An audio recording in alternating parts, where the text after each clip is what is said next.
September 21st, 1987. It's been 1 year since I first went inside that house. I have to finish what I started. What I am about to do has not been approved by the Vatican.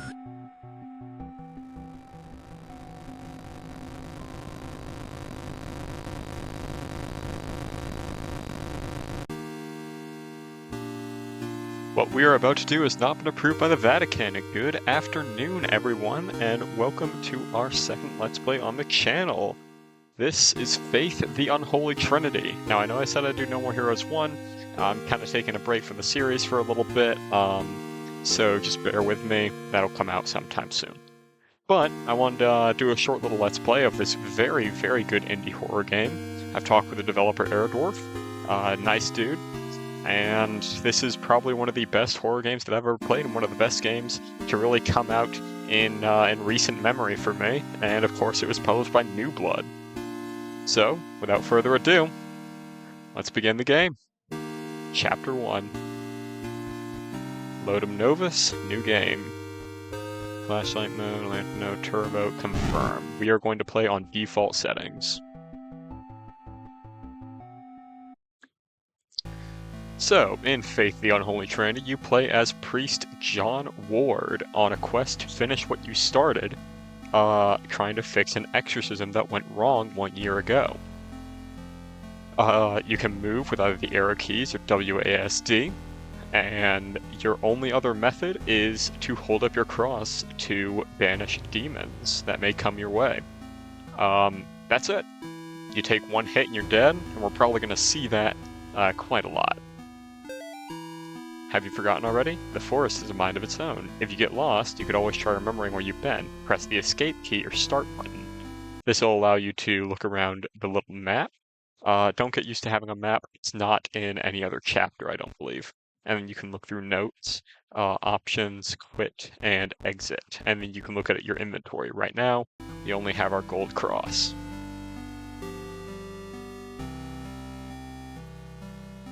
I wouldn't recommend walking over that road. MORTIS. Whoops. Yeah, you're gonna get to see that screen a lot. But what I actually wanted to show off was a little Easter egg that's in every single chapter, or at least the first two. I don't think I found it in the third chapter yet. Now I don't remember if it's to the left or the right, but I think it's actually to the right, excuse me. You may notice you move quite slow. This is due to John having a bit of asthma.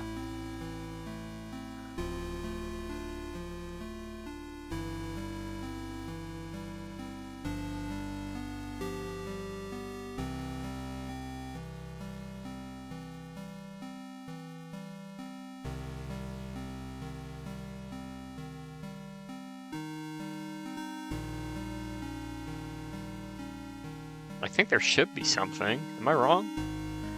I could be wrong. It could be to the left. Ah, perfect. Here he is. So there's a little Easter egg. This guy, we don't know who he is, but he runs away. And he will give you a gnosis, or a nose. This is a cloud nose. So, quite fun.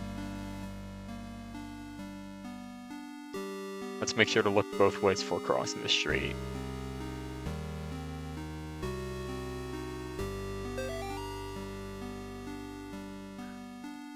So you can walk through this very creepy little forest. Let's get my mouse out of the way real quick.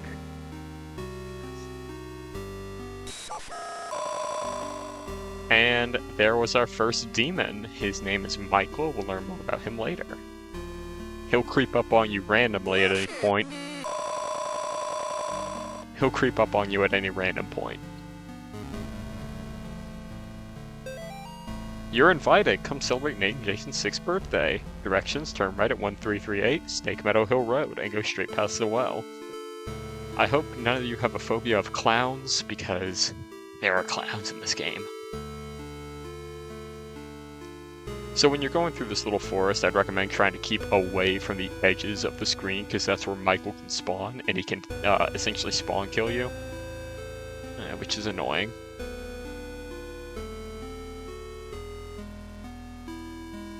So, I may mention that getting notes actually increases your strength. Public lecture by Carl James Osborne, Connecticut's Historical Connections to Witchcraft, Satanism, and the Beast System, Wednesday at 8 p.m.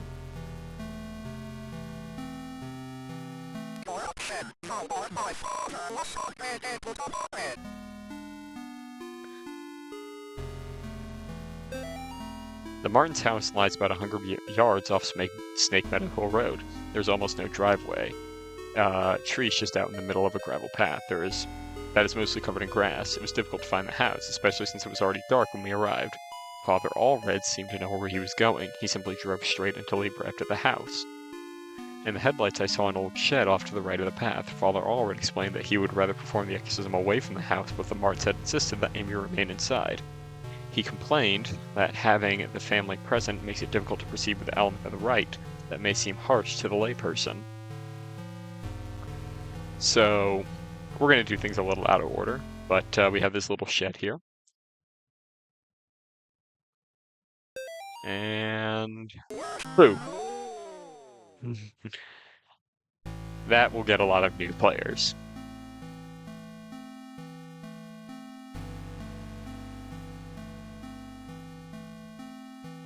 So if you see anything off in the environment, I'd recommend trying to exercise it. Bob, the kids and I miss you more every day. The twins and Amy have started the next school year here at home. Amy keeps asking when she's going to be allowed to go to real school. I think she's getting cabin fever. The twins are having no problem occupying their time. Yesterday they came in with their hands covered in blood. I guess they found a dead deer and thought it would be a good idea to touch it. I think we might have a coyote problem because when I went out with them to look at the dead deer, it was a pretty gruesome sight. All this just a day after the twins' birthday party. Can't wait till you come home.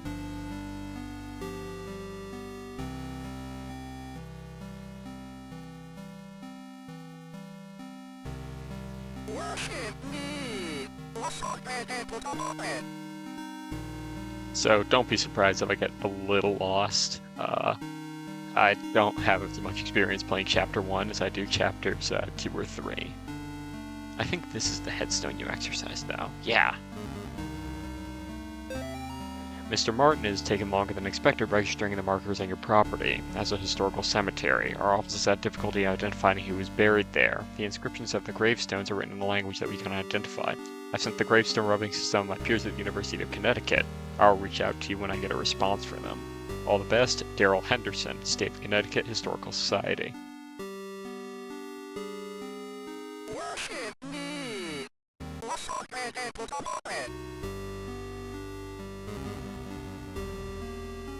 Get used to Michael sneaking up on you. I guess I'm more excited about than Amy is. She's totally absorbed in her voluntary work at the clinic. I guess it's good that she found something she's passionate about, but I've gotten ugly looks from some of the women at book club. Kathy and her religious friends won't even talk to me anymore. So the daughter, Amy, she was working at an abortion clinic. I am fucking lost.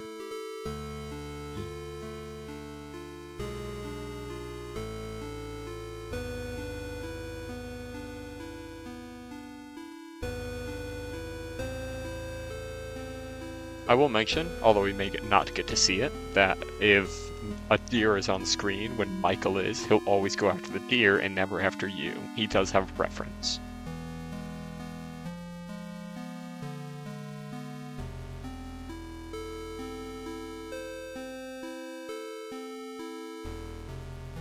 Again, yeah, try to keep to the center of the screen. Get away.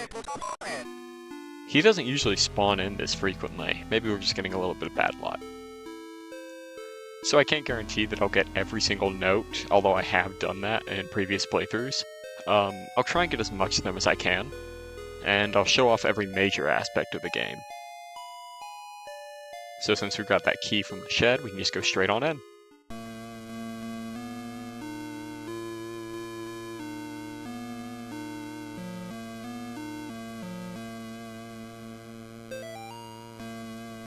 awesome little musical sting here, though. The sting here, the little song here is called Enter the House. Mr. and Mrs. Martin greeted us at the French porch. Mr. Martin led us downstairs to the basement, explaining that Amy was down there in restraints. I felt for him. There was guilt and shame in his voice. Amy was in the very back of the attic in a chair, perfectly calm, staring at us. It's hard to describe the look on her face. It was not the kind of look a child gives you. So again, anything off in the environment, I recommend you try to exercise. That was Bob and Mrs. Martin and their child Amy.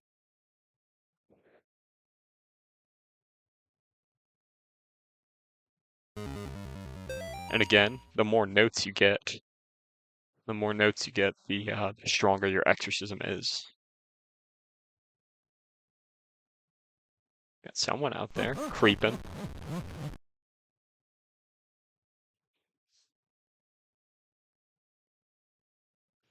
You look in the mirror, there's someone behind us. But you can go upstairs, and the true plot is down in the basement. We'll go investigate upstairs first.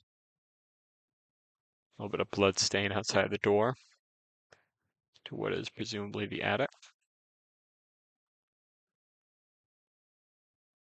Now, I don't think any of these toys can be exercised. Got a little Simon Says there in the corner. Some of their toys. This is the twins' room. Can exercise this doll, though. I know that. Bob must be astonished. Bob must be stationed somewhere in the Middle East because he sent us over this weird-looking doll for Amy's birthday. I'll ask Anish about it next time we have book club. She looks like she could be from over there. Amy didn't seem excited to see the doll. I think she'd rather have a phone instead. Or maybe seeing a baby doll makes you feel self-conscious about her working in the clinic. So Bob was in the military. I guess I was the only one who thought to check the attic. When I got up there, it was freezing cold. I found Amy standing in the back, looking straight at me, like when I first met her downstairs. We spoke briefly, although it was frustrating to talk to her, or it. I experienced a bit of deception from the demon. During our conversation, she uttered my mother's first name, and in other instances spoke perfect Latin. I called for help from the others, but nobody came, so I raised my crucifix and began the rite again. If you haven't gathered, these notes that we're picking up were written by John about a year ago.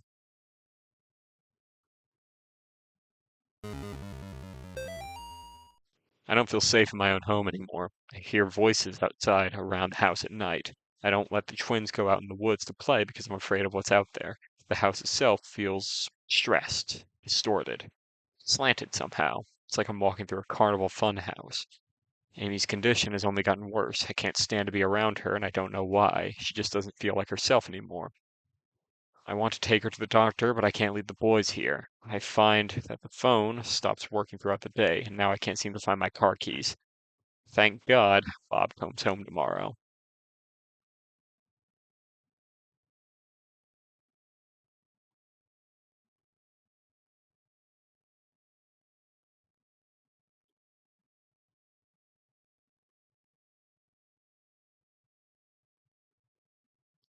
So, walking through this house in complete silence, I don't think there's anything else left to investigate up here. Walk down to the basement, where watching horror films, all good things happen in the basement. Dear Amy, thanks for writing. It really brightened my day hearing from you. In your letter, you asked what's the weirdest thing I've seen as a missionary. The area we are working in has a lot of folks who practice quim, quim, quimbamba. It's what you might call a pagan religion. It's kind of a mix of Catholic and African religions, so like voodoo. One of the saints they worship is San La Muerte, or Saint Death. Yesterday we talked to a boy, about 15. When we asked him if he had prayed, he said no, but I have prayed to San La Muerte. He told us about a time when he stayed over at his cousin's house, and according to him, they prayed to some figures of San La Muerte, and the figures made things in the house move around. He got real quiet and scared looking after that. We told him he could pray to God, and that God wouldn't make him feel scared like that. We invited him to come to church, but he hasn't come yet. I need to wrap up this letter and get back to work. See you in 4 months. Leighton. So, Professor Layton, I think one of these can be exercised too, if I'm not mistaken. But I may be. Though, I do know, if you pick up this note, Amy's parents could not endure witnessing the proceedings of the rite for long. Mrs. Martin was hysterical, and the thing that was inside Amy was feeding off of the fear. Father Allred asked me to take the Martins upstairs. I was physically worn out, but managed to get them back up the stairs into the kitchen. Amy was screaming, "Mother, mother," the whole time. Finally, I got them to sit down with me at the kitchen table. After a few minutes, we couldn't hear much of anything in the basement, so I went down to check on things. I found Father Allred lying on his back, unconscious, with his arms spread out wide. Amy was not in the chair. I'm sure that's not frightening at all.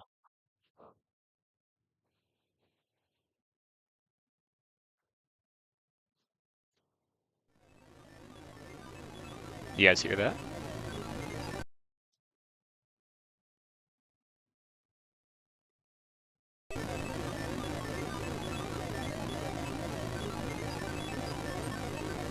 She is here.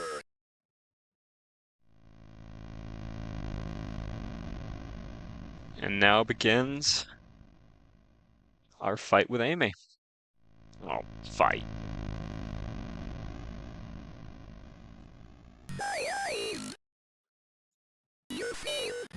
So, the trick here is that when the four Amys appear around you, you have to use your cross to point it at the one that flickers in a little later than the others.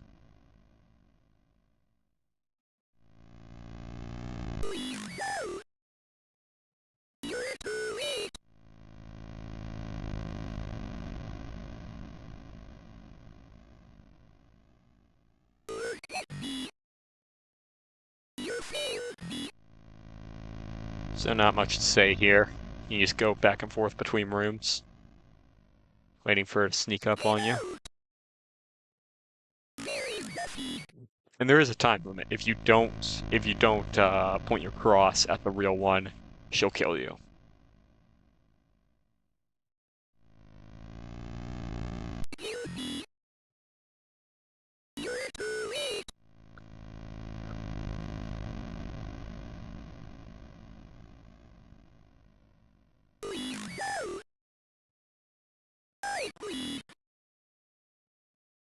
Now, if you weren't in this specific room, John would say, "I heard a door open."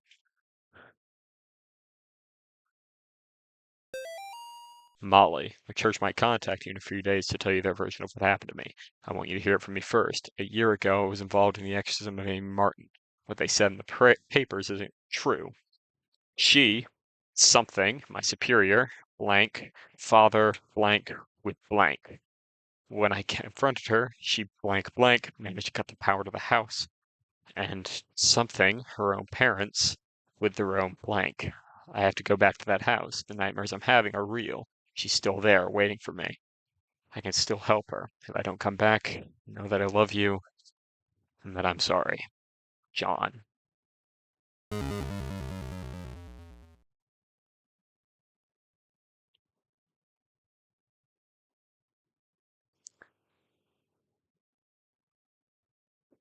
Let's cut things off here and wait to confront Amy in the next episode. Thank you all so much for watching, and have a wonderful day.